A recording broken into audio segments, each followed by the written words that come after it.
Bueno, buenas tardes para todos. Estamos iniciando esta conferencia en el marco del ciclo de los 10 años de la facultad.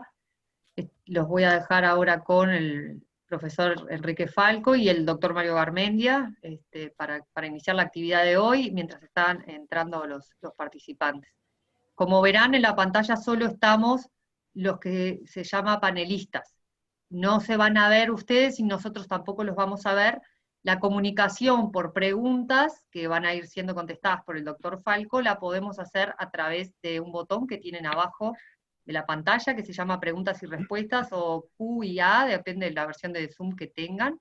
Entonces les vamos a pedir que las dudas vengan por ahí, y les agradecemos a todos que estén presentes hoy. Bueno, muchas gracias, Gabriela.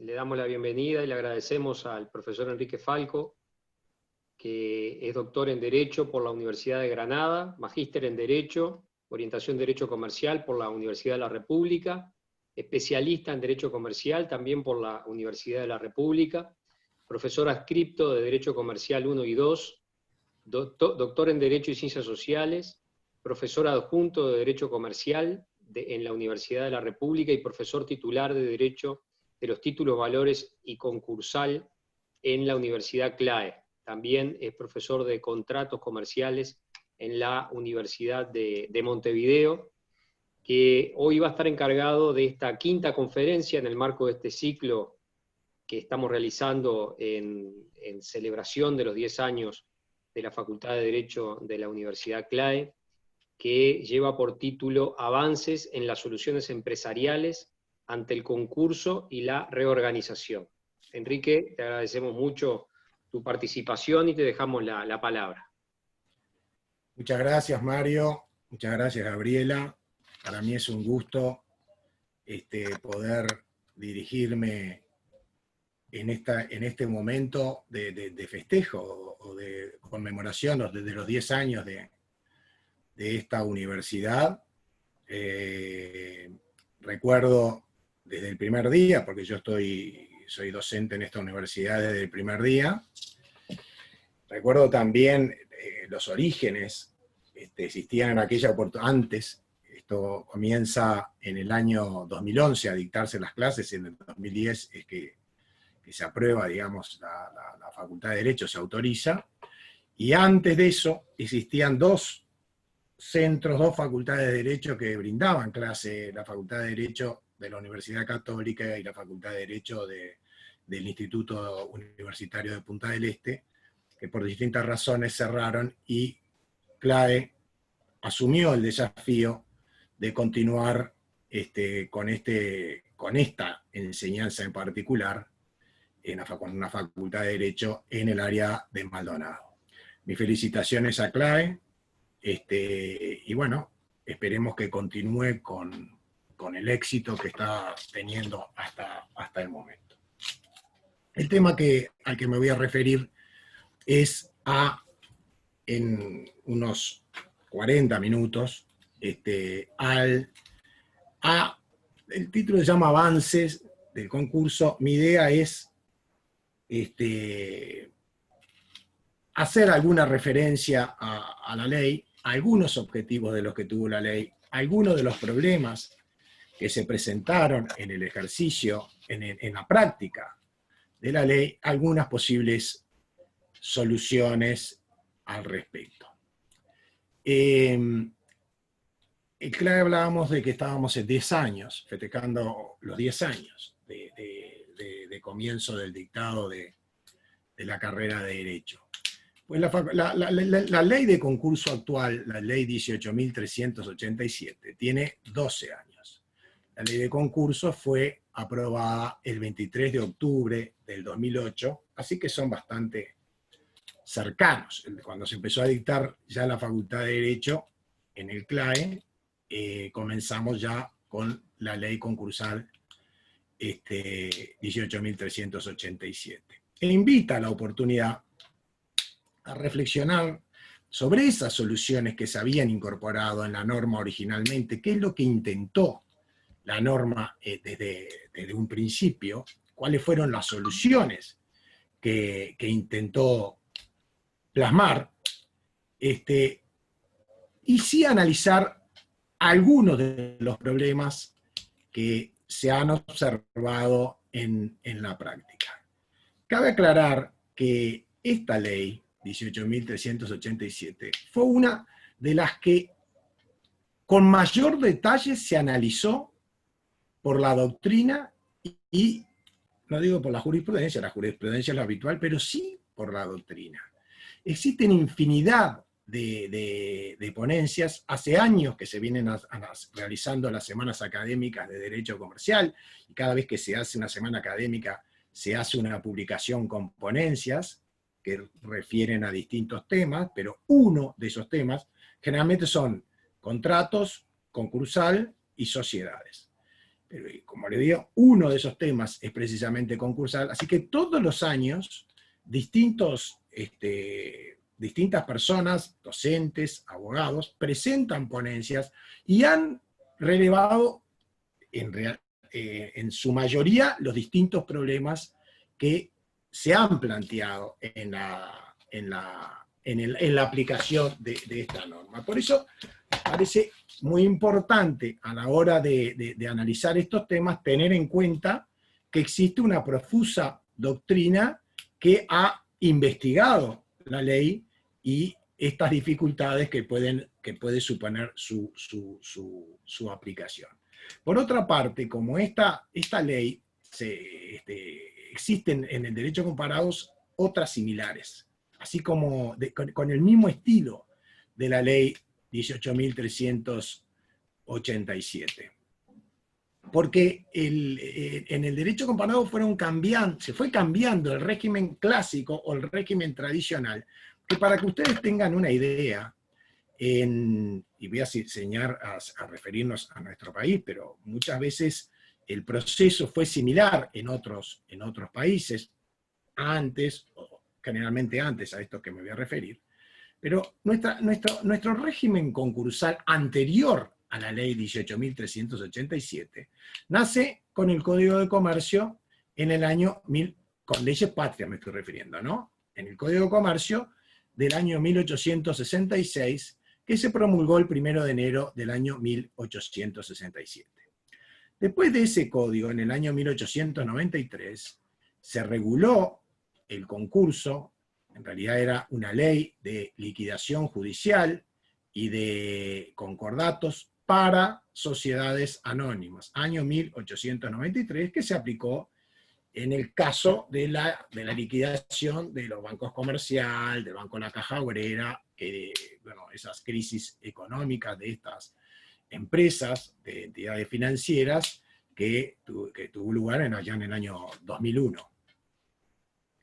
Se siguió aplicando esa ley, una ley que tenía más de 100 años en ese momento.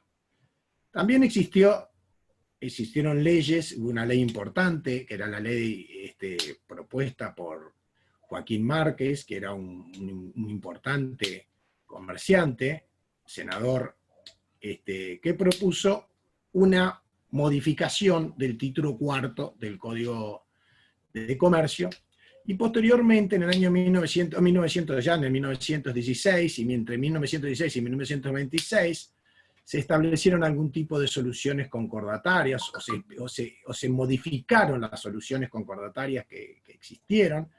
En el año 1926 se crean los concordatos, el concordato privado y el concordato de liquidación, y después ya nos vamos hasta el año 2012, en donde existieron una serie de modificaciones del régimen concursal que existía hasta ese momento. Ese régimen concursal suponía una cantidad de procesos diferentes. Existía el proceso de quiebra, existía el proceso de moratoria judicial, existían concordatos, preventivo judicial, extrajudicial, privado, concordato de liquidación, liquidación específica para sociedades anónimas, liquidación judicial específica para sociedades anónimas, y un concordato específico también para sociedades anónimas. Un elemento que tenemos que tener en cuenta, y que es modificado también en el régimen actual, es que el sujeto pasivo que estaba en que se enmarcaba dentro de estos procesos concursales eran los comerciantes, personas físicas, y las sociedades mercantiles. Este fue el régimen vigente hasta el año 2008 en que se creó esta ley. El proyecto inicial de esta ley lo presenta y lo hace el doctor Ricardo Olivera, a partir del año 1996, en base a un proyecto español que había formulado el doctor Ángel Rojo. La ley española de concursos es la ley 22/2003, que se basó en distintos proyectos. El primero fue el proyecto Garrigues, de Joaquín Garrigues, a mediados del siglo XX. El segundo fue al que nos estamos refiriendo, que fue la fuente, digamos, de nuestra ley, el proyecto de reforma de la ley concursal del doctor Ángel Rojo, que colaboró precisamente asiduamente con el doctor Olivera, incluso vino acá al Uruguay. Y por último, el que se plasmó, que fue el proyecto Olivencia del año 2000, trabajan aproximadamente un año y pico, y allá por el 2003 se promulga la ley española 22/2003, que ha sufrido una cantidad de modificaciones. Ese proyecto que hace el doctor Olivera con el doctor Ángel Rojo se presenta al Parlamento y no se aprueba en primera instancia. Pasan una cantidad de años, casi una década, y en el año 2005 el Ministerio de Economía y Finanzas retoma este proyecto de Olivera y le solicita a este profesor y a los doctores Ripe y al doctor Kramer que efectúen algunas modificaciones al proyecto, cosa que se plasma, y allá por el año 2008, también hay una cosa importante, acá participan muchos actores, se llaman a muchas personas para que intervengan en lo que entiendan son necesidades que debería contemplar una ley de concurso en nuestro país. En definitiva, el 23 de octubre del año 2008, se aprueba la ley de concursos que actualmente nos rigen, la ley 18.387, que tiene como sujetos pasivos no solamente a los comerciantes, a la persona física comerciante y a las sociedades mercantiles comerciantes, sino que también abarca a todas aquellas personas físicas que realizan actividad empresaria y a todas aquellas asociaciones, personas jurídicas cualquiera sea su naturaleza. O sea, no solamente las sociedades mercantiles, sino también las sociedades, las asociaciones, fundaciones, corporaciones, cuyo objeto no es comercial. En principio no es comercial, ¿no? Esta ley, ¿cuál es una de las reformas fundamentales que tiene la ley? En principio, importa sostener que el régimen que se tiene en el Código de Comercio en materia de quiebras suponía la destrucción del valor que existía no la destrucción en sí de los bienes que componían el activo del deudor, sino que la destrucción, por ejemplo, si suponía una empresa, si existiera una empresa, suponía que esa empresa dejara de funcionar.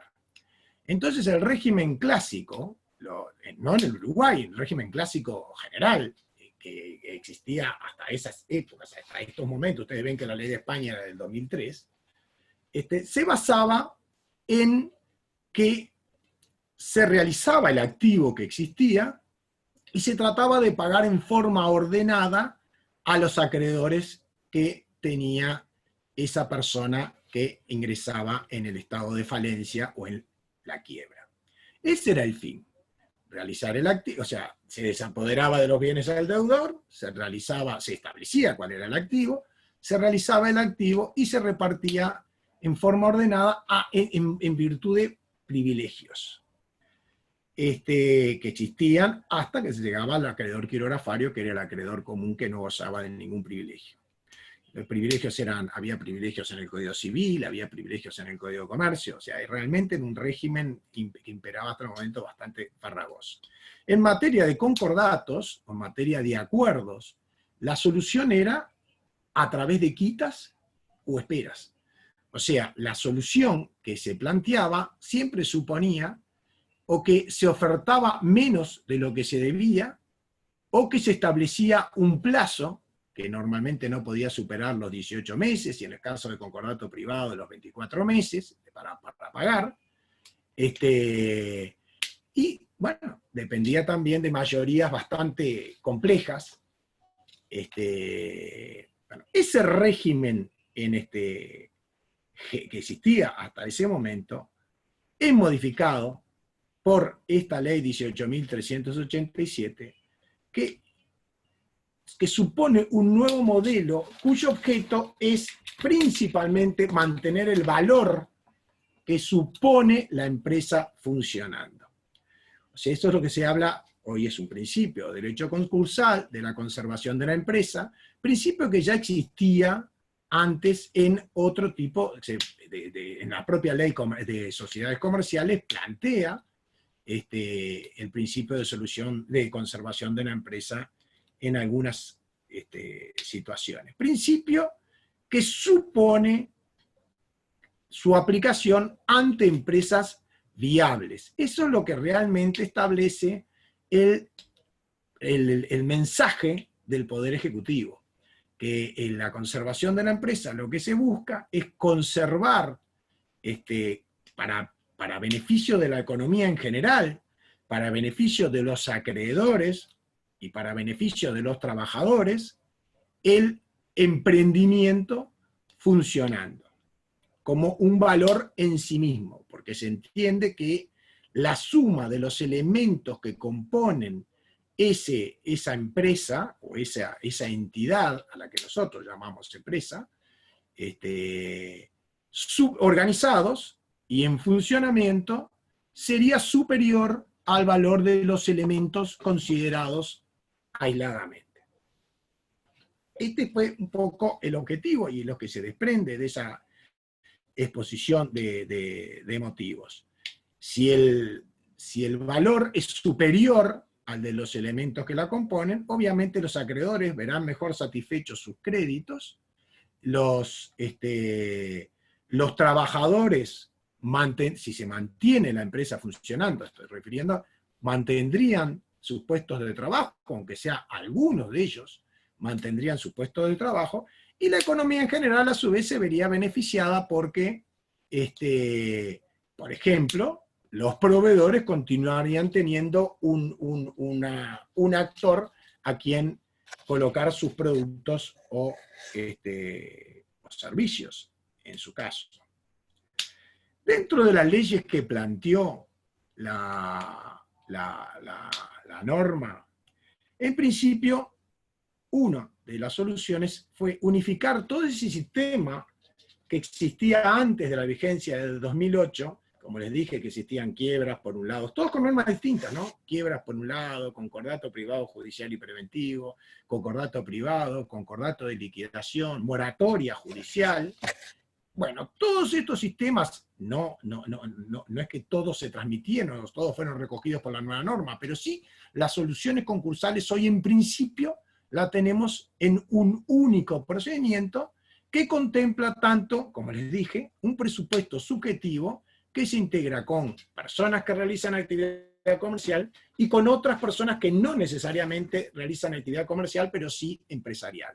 Ya les dije que las personas jurídicas están todas contempladas por la ley, las personas físicas las que realizan actividad empresaria.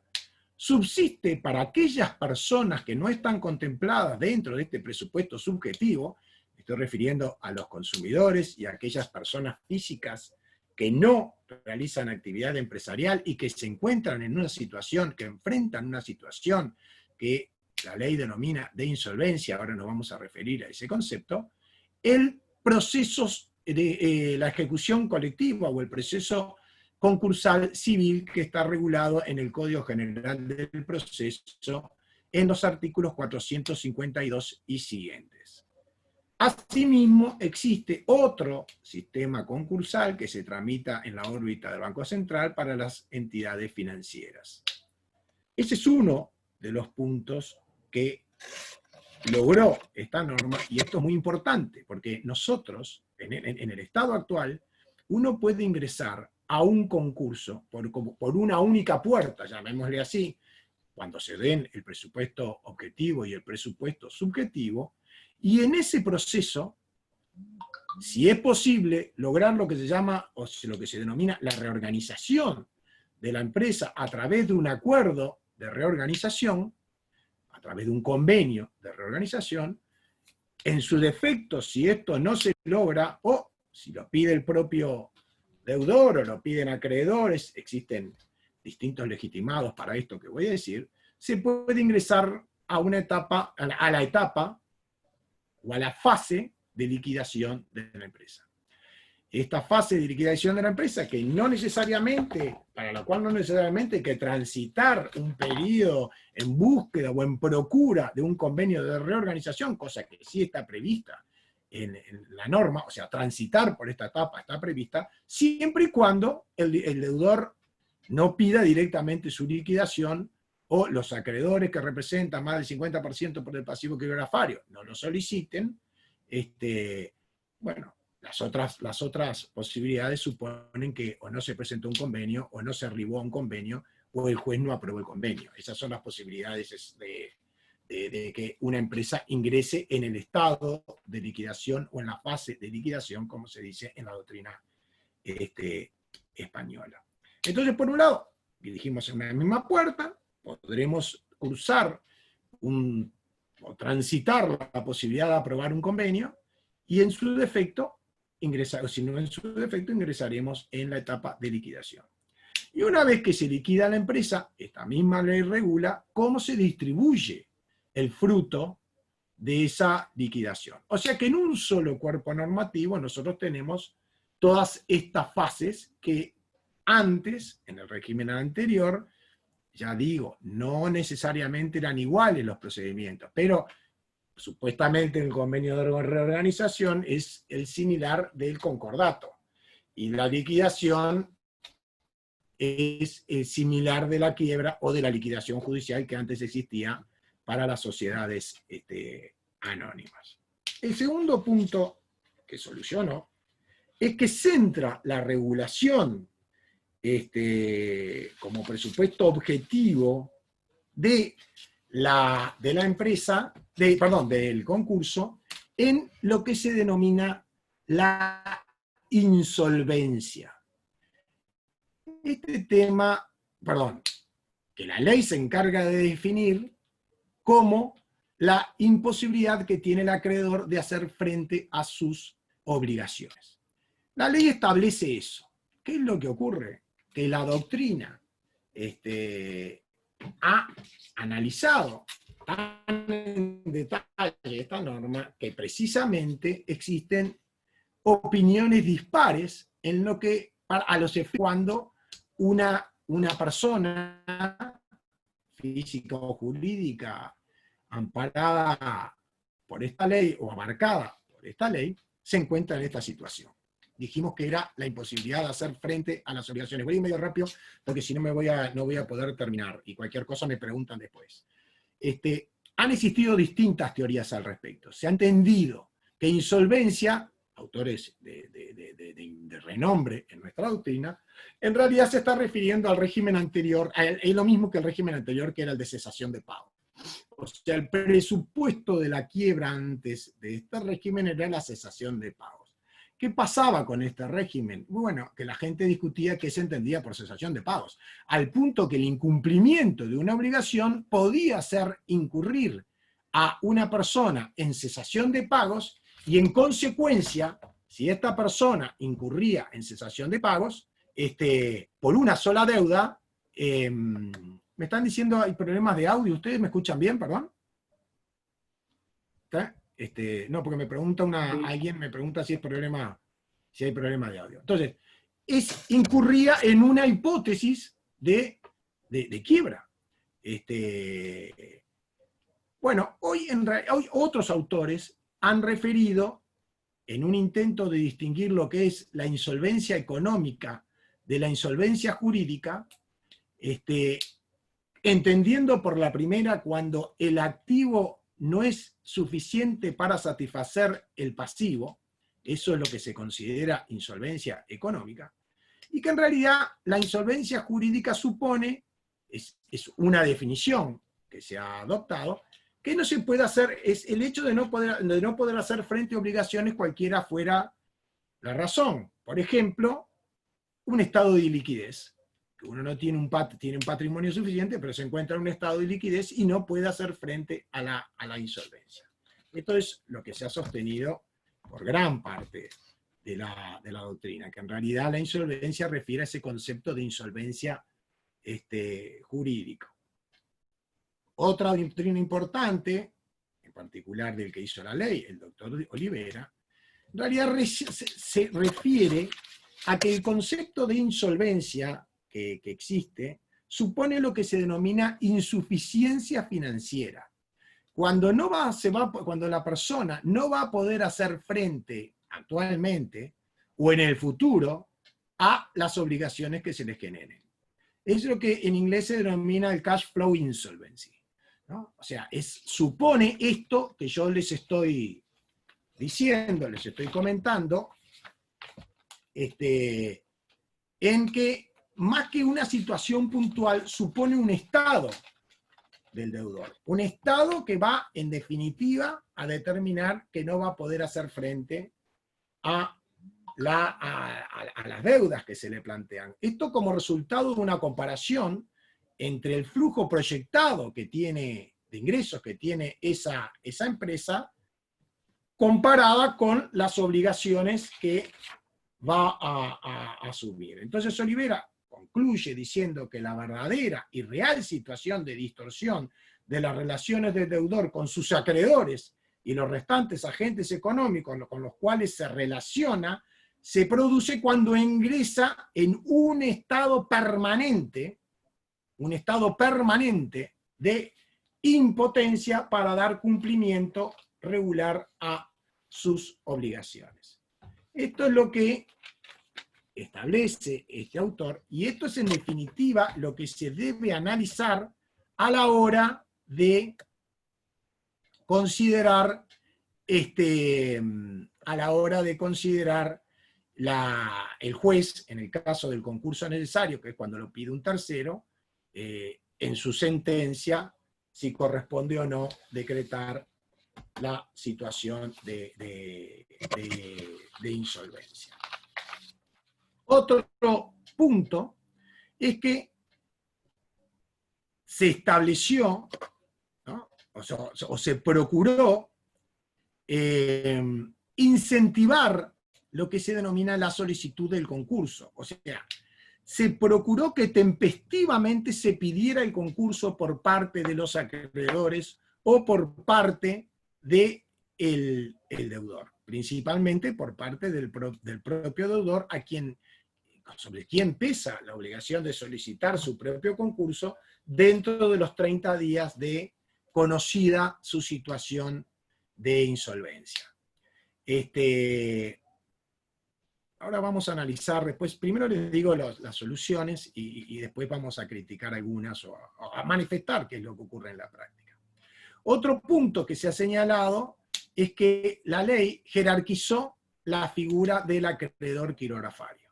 ¿En qué sentido la jerarquizó? Porque los acreedores que votan el convenio, que normalmente votan el convenio, son precisamente los acreedores quirografarios, o sea que estaría en manos de los acreedores quirografarios aprobar o no un convenio. ¿Esto qué supone? Que los otros acreedores que tienen privilegio no pueden votar. No, no es que no puedan votar. Lo que pasa es que si votan acreedores que resultan privilegiados, o sea, aquellos acreedores con que la ley mira favorablemente al crédito que mantienen esos acreedores respecto a los quirografarios, pierden el privilegio que tienen. Entonces se ha entendido que de alguna forma estos son los que deciden la suerte de la empresa. O sea, por eso se habla de jerarquización de la figura del acreedor quirografario, porque en definitiva es este acreedor quirografario el que va a decidir la posible continuidad o no de la empresa a través de un convenio de reorganización. Continuidad en manos del propio deudor, ¿no? En la liquidación es otro tema. La primera etapa se trata también de mantener el emprendimiento en funcionamiento. Se buscó también un régimen de celeridad en los procedimientos, especialmente en los pequeños concursos, procurando de que se resolvieran todas estas cuestiones en el menor tiempo posible, porque se supone que el transcurso del tiempo lleva a una pérdida del valor de la empresa como tal.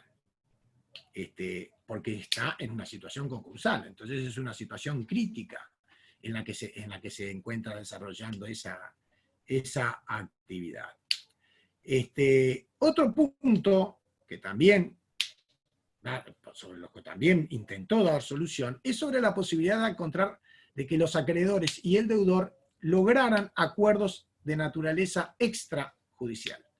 Ustedes van a ver que un acuerdo es una posible forma de arribar a un acuerdo, es en la Junta de Acreedores mediante lo que se denomina precisamente un acuerdo judicial.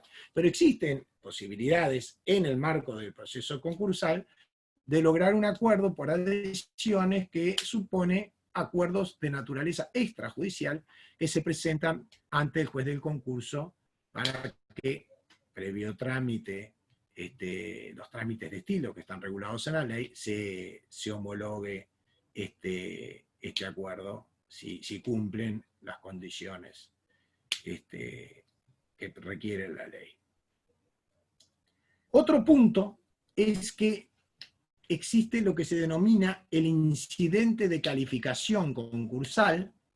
Este es un incidente que analiza la conducta del deudor, la conducta, en el caso de personas jurídicas, de los administradores, las conductas, de derecho y administradores de hecho, las conductas de otras personas a los que denomina la norma cómplice, de que en alguna manera propiciaron la insolvencia con una actuación dolosa o culpable. Esto va a determinar que, en definitiva, una vez que se promueve este incidente de calificación, que el concurso sea calificado fortuito o culpable, y en caso de que sea calificado culpable, apareja, como consecuencia, una cantidad de sanciones realmente graves, desde inhabilitación de 5 a 20 años, hasta, inclusive, condenas pecuniarias, cuyo objeto es satisfacer el déficit concursal.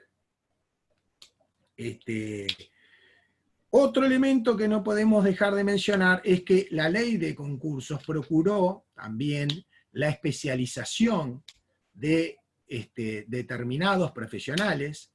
Se procuró, existe en Montevideo un juzgado concursal a cargo de jueces especializados obviamente en concursos. Se intenta la especialización de síndicos, o sea que el síndico en sí, sea el síndico o el interventor en su caso, son los mismos, o sea, los que pueden cumplir ambas funciones. Las funciones son distintas, pero son las mismas personas. Los que lo puedan cumplir, se exigen los mismos requisitos. Estas personas realicen cursos de formación o de especialización en esta área, y de alguna manera hay un registro de síndicos que se integran con 30 titulares y 30 suplentes, y que sean electos aquellas personas que cuentan no solo con la formación académica necesaria, sino además, en lo posible, con la experiencia que les permita la realización de una administración de esta naturaleza, que es sumamente sensible y que afecta realmente a muchísimas personas, no solo al deudor, sino a los acreedores y demás. Estos fueron y por último, dejé para el último momento, como último punto, que lo que busca la ley es que tanto en la etapa de reorganización de la empresa como en la etapa de liquidación, en lo posible, el emprendimiento o la empresa se mantenga funcionando. Esa fue, tal vez, la modificación más importante que trajo esta norma y que mayores expectativas generó, porque la norma realmente, esta parte, generó sumas importantes, expectativas que desde ya adelantamos que no se plasmaron en la realidad. Pero hay que tener en cuenta que el concurso o que una empresa en sí puede nacer y puede tener un periodo de bonanza, pero no necesariamente esto va a continuar. Pueden existir razones de mercado que no necesariamente suponen patologías o razones endógenas para que la empresa no funcione, que la lleven a salir de mercado. Razones exógenas, cambios de tecnología, una pandemia como la que estamos viviendo, pueden ser situaciones que a la empresa, no necesariamente de patologías internas me estoy refiriendo, no necesariamente a problemas en cuanto a negligencia del empresario, que también puede llegar al mismo efecto, pueden tener el mismo efecto, pero no necesariamente para que una empresa se liquide, tiene que estar enfrentando una patología interna. Pueden ser razones de mercado.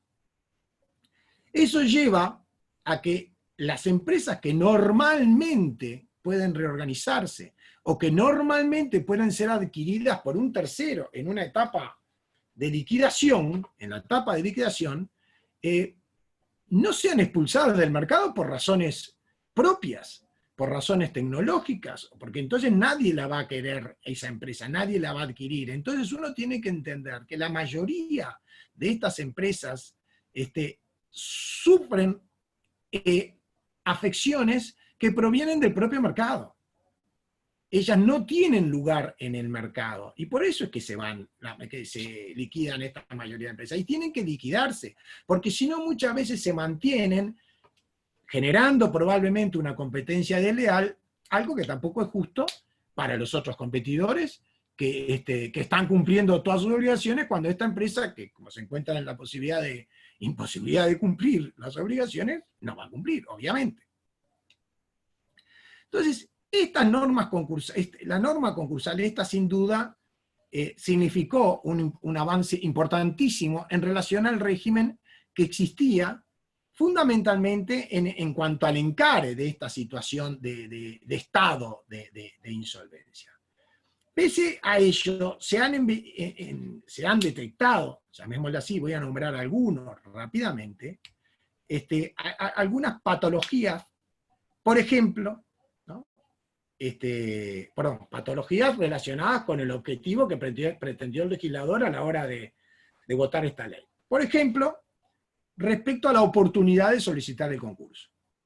Lo cierto es que el concurso voluntario se solicita cuando no cuando el deudor ingresó en este estado de insolvencia, sino cuando el deudor ya no tiene ninguna otra salida. A veces incluso hasta por razones prácticas. Lo pide porque libró una cantidad de cheques que no tienen fondos, entonces cuando el decreto de concurso ingresa en una moratoria provisional y eso lo deja libre, en principio, de posibles actuaciones en materia penal contra él. Esa es una de las razones fundamentales, porque si no, el deudor pequeño, empresario o pymes, lo que hace es cerrar, no pide el concurso. Cierra y después ve cómo arregla. Y tampoco nadie se lo pide, porque ya no tiene bienes, ¿para qué lo van a pedir? Supone gastos. O sea que eso es una cuestión que afecta la oportunidad en cuanto a la solicitud del concurso. Otro punto que tenemos que tener en cuenta, voy a apurarme, precisamente en este punto que estamos tratando, otro elemento que tenemos que tener en cuenta, es que se exige al deudor una cantidad de información cuando solicita, hay un artículo que es el 7 que establece, una cantidad de documentación que a veces no es fácil que las tengan pequeñas empresas. Por ejemplo, los estados contables al día, informe de contador, el individuo no tiene plata a veces para pagar a los timbres y tiene que hacer informe de contador para un abogado. No es fácil que esa persona se interese en solicitar el concurso. Y otro elemento fundamental son las consecuencias de que supone una posible calificación del concurso como culpable, ¿no? Porque el concurso, para que no se tramite el concurso, tiene que ser el concurso voluntario, se lo tiene que haber pedido el deudor.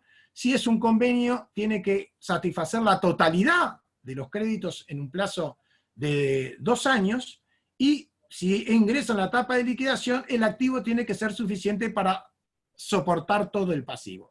Algo que realmente en la práctica es, no digo imposible, pero altamente improbable que esté en esas circunstancias. O sea que siempre va a estar sometido a un incidente de calificación que puede suponer que se declare el concurso culpable, y bueno, por eso les digo, ellos piden ya en una situación de emergencia. Y en cuanto a los acreedores, que solicitarían lo que se llama un concurso necesario, también tienen que tramitar un incidente que está regulado en el artículo 16, y eso supone que puedan, si el concurso no fue fundado, porque el concurso se va a pedir están lo que se llaman las presunciones absolutas y relativas, se va a pedir invocando alguna de estas presunciones, y si no se logran probar, se va a ser responsable eventual de los daños y perjuicios, pero por ejemplo, si logra probar en la presunción relativa, que supongo yo que implica que no lo van a condenar en daños y perjuicios, porque alguna razón tenía para pedirlo, pero por ejemplo, si el deudor no tiene los estados contables, el juez puede solicitar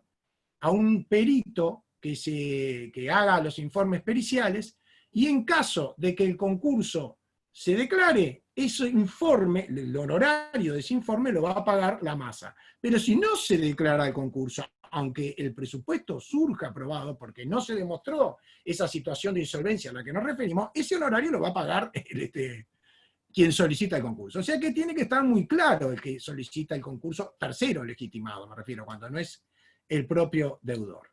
Otro punto refiere a la celeridad del trámite, normalmente por distintas razones, fundamentalmente relacionadas con la verificación.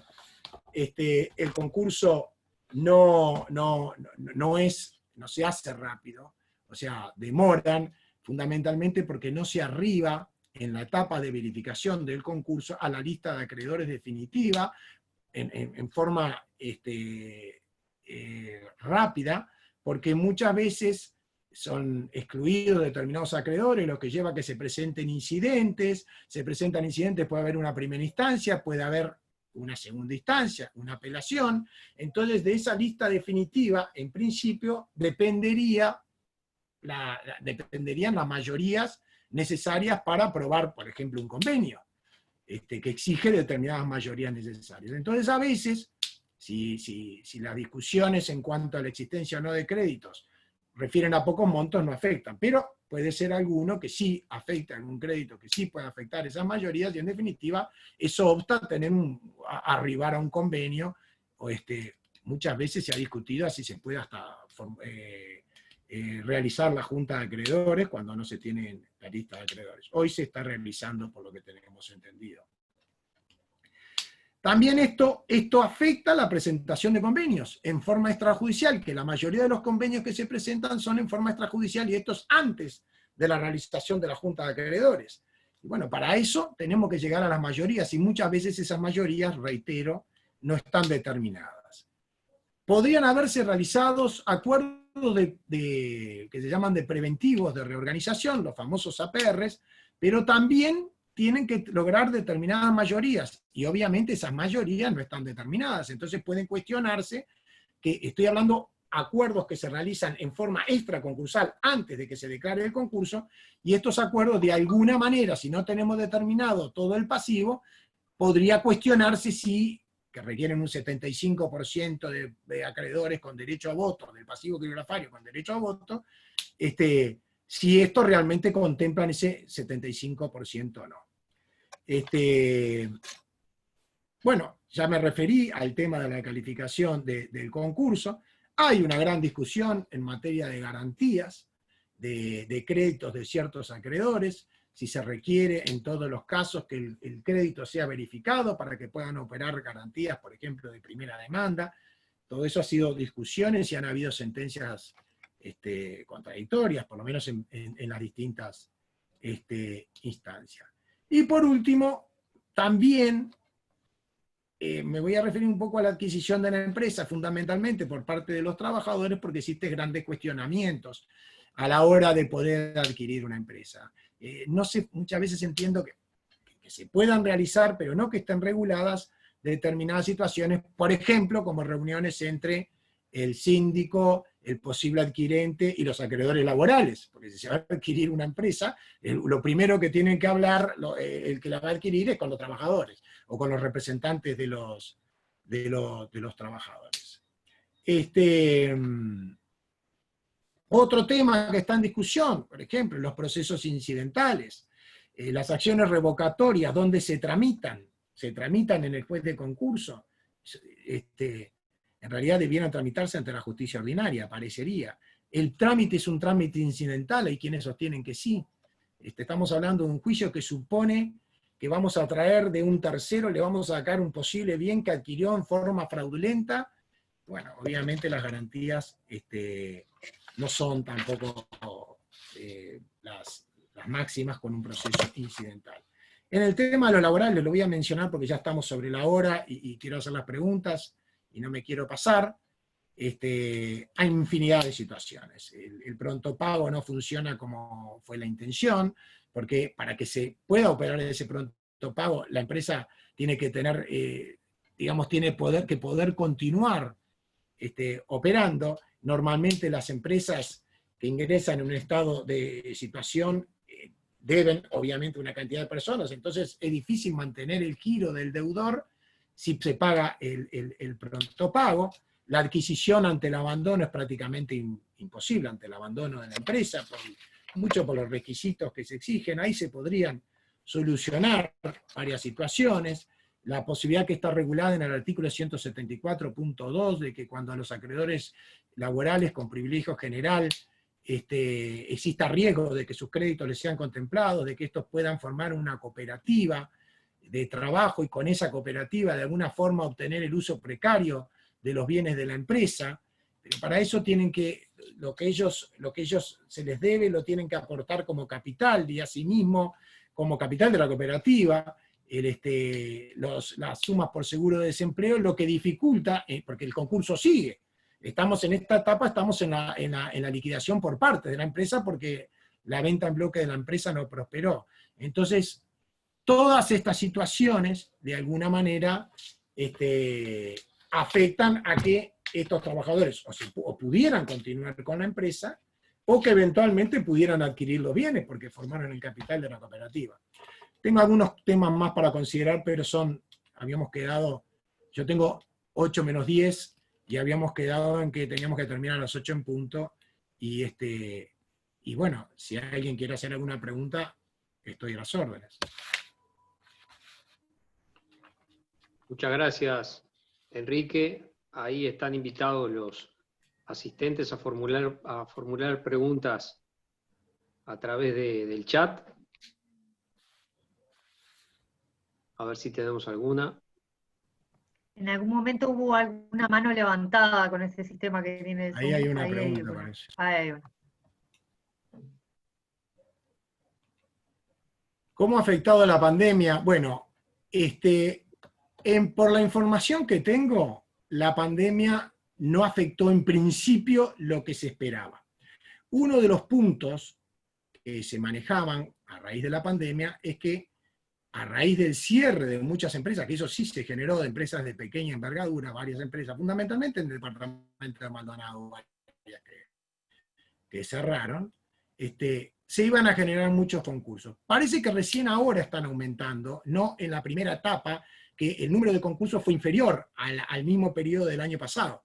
Pero me parece que ahora, por lo que me han dicho, han aumentado un poco el número de solicitudes de concursos. Sí es cierto que a pequeñas empresas, imagínense ustedes, ramo hotelero, ramo restaurante, de comidas y demás, hoy los salones de fiesta, sin duda se deben ver afectados. Yo no sé qué capacidad tengan para sobrevivir, capaz que de alguna manera están intentando permanecer, porque reitero, no es tempestiva la solicitud, se pide cuando es el último recurso. No sé si quedó respuesta contestada. Se está trabajando en la modificación del régimen de la ley, al menos en las dificultades que se presentan. Hay un proyecto planteado por... Hay varios proyectos en este momento en el Poder Legislativo. Sí, hay una intención del Poder Legislativo a través del PROMOLE, del programa que encara el presidente de la Cámara de Diputados, en que también tienen como uno de los planteos que se realizó es tratar de dar solución a algunos de los problemas que presenta la empresa. Entonces, a la pregunta es si hay intenciones, de eso hay proyectos planteados, también hay proyectos que no dije, relacionados directamente con la pandemia, que por ahora no han prosperado, pero por ejemplo, les digo uno, el deudor tiene la obligación de solicitar, lo que hablábamos hoy, su propio concurso, en un plazo de 30 días. Bueno, este plazo para solicitar el concurso se ha solicitado, por ejemplo, que se suspenda. La obligación de que el propio deudor lo pida, no que se lo pida un tercero, o no que él lo pida. O sea, la posibilidad sigue. Lo que se ha planteado que se suspenda es la obligación que tiene el deudor. Por ejemplo, respecto al pronto pago de los acreedores laborales que recién nombró, ¿a qué refiere si la empresa no sigue en marcha, no se hace efectivo? Es un tema de hecho de derecho. Muchas gracias, Bruno, a ver si puedo ser claro en el punto.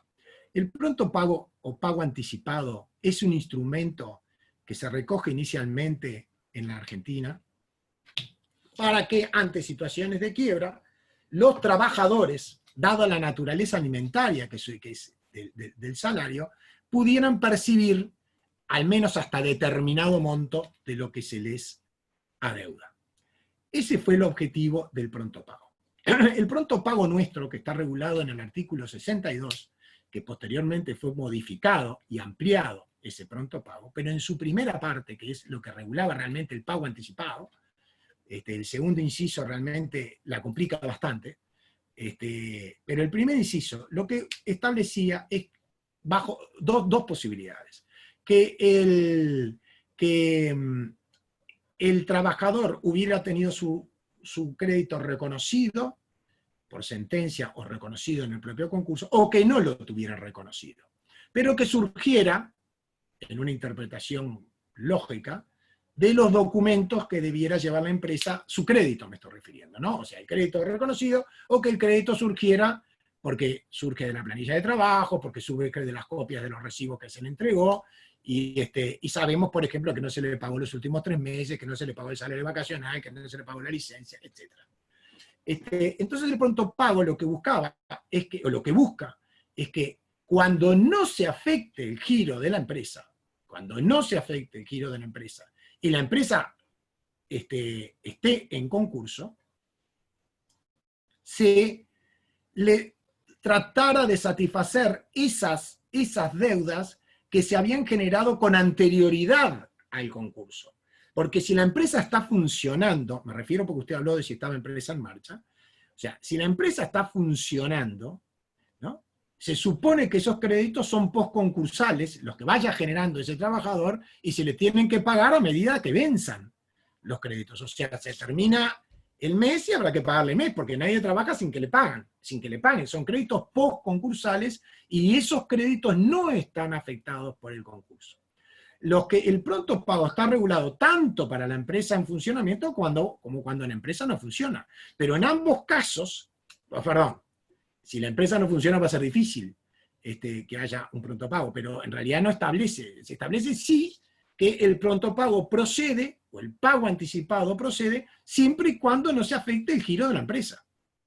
Lo que se distingue es que se requiere una mayor rigurosidad en el caso de que el trabajador no tenga rigurosidad en cuanto a la ejecución de este pronto pago, cuando el trabajador no tiene la empresa el crédito reconocido por sentencia o por o verificado en el concurso.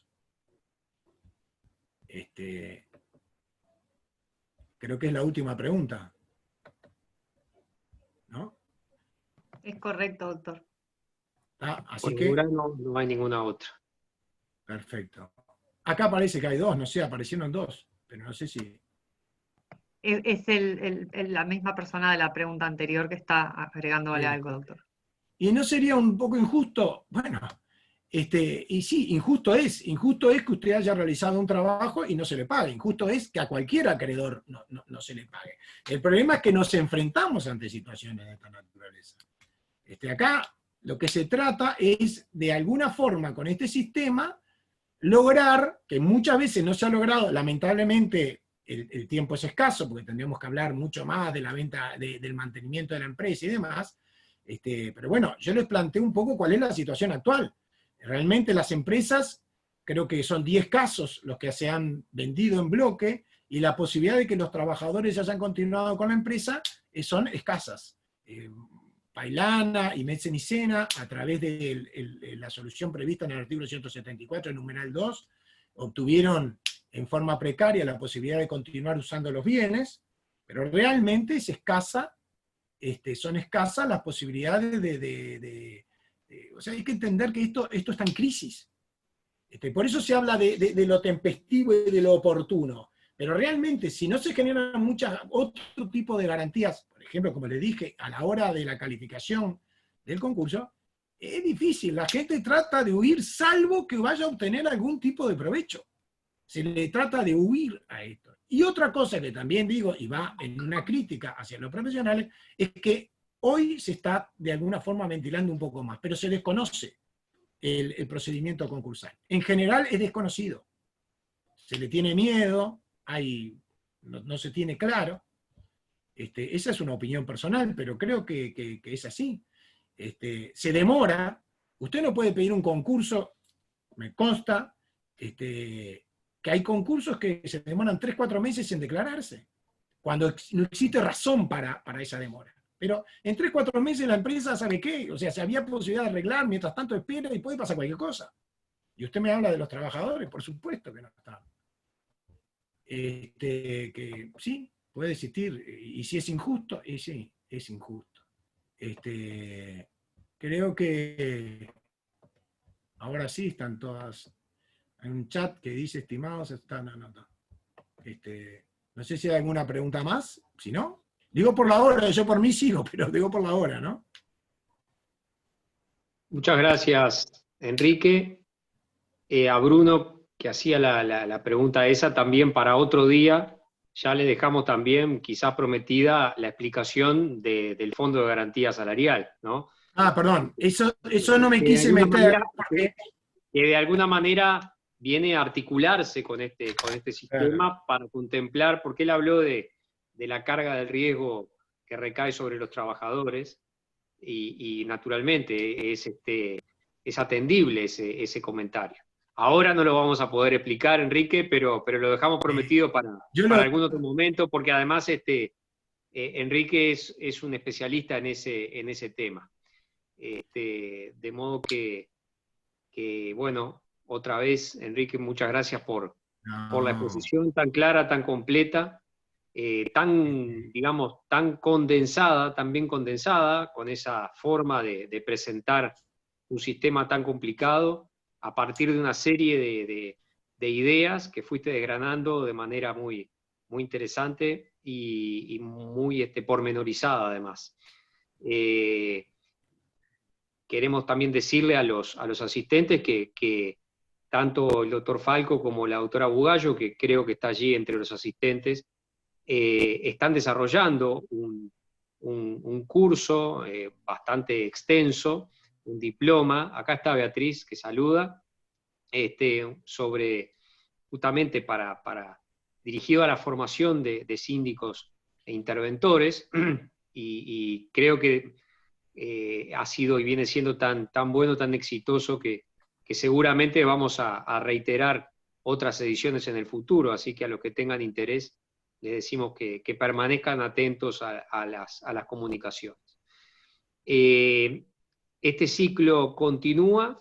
El viernes tenemos otra presentación sobre derecho procesal a cargo de los doctores Fernando Gómez Santoro, Daniel Hernández y Gastón Valenzuela a las 19 horas.